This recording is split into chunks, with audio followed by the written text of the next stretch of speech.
না, আমি বুঝি না আমি এত টেনশন ফ্রি থাকি কিভাবে। যার নাকি চলছে বোর্ড এক্সাম, সে নাকি সকাল 10টায় ঘুম থেকে উঠেছে। না না, এমন না যে আমি সারা রাত ধরে পড়েছি। অ্যাকচুয়ালি তোমাদের নন্দিনী একটু চিল মুডে থাকতে বেশিই পছন্দ করে। তবে ভিতর ভিতর তো আমার অনেক টেনশনই হচ্ছে। তার উপর আমি সারা বছর কিচ্ছু পড়িনি, কি লিখবো কি করবো সে ভেবে আমার অবস্থা একদমই খারাপ হয়ে যাচ্ছিল। দেখো, তোমাদের সাথে কথা বলতে বলতে আমি ভালো ফুলগুলোর থেকে খারাপ ফুলগুলো সরিয়ে নিয়েছি। ঠিক এইভাবেই আমি কিছু খারাপ মানুষজনের থেকে দূরে সরে এসেছি। জানো তো, আজকে ছিল 14ই ফেব্রুয়ারি, মানে ভ্যালেন্টাইন্স ডে। তাতে আমার কি, আমি তো এখন আমার ভ্যালেন্টাইনকে খুঁজেই পাইনি।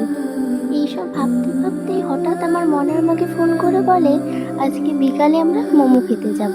তারপরে ভাবলাম ঘরে বসে বসে ল্যাদ খাওয়ার থেকে মোমো খেতে যাওয়াটাই ভালো। তার জন্য রেডি হয়ে নিচ্ছিলাম, আর এদিকে তো আমার মন আমাকে ফোন করেই যাচ্ছিল। আমার রেডি হওয়া দেখেই বাবা আমাকে জিজ্ঞেস করলো যে কোথায় যাব। যখনই বললাম মোমো খেতে যাব, বাবার কাছে খুচরো না থাকায় আমাকে 200 টাকার নোট দিয়ে দিল।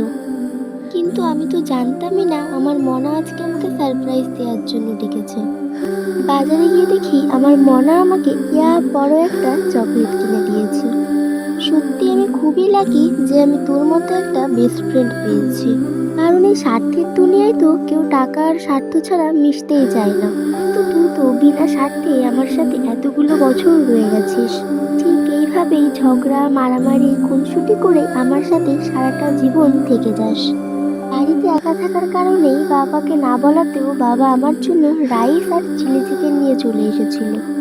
জানো তো, আমি সত্যিই অনেক লাকি যে তোমার মতো বাবা পেয়েছি।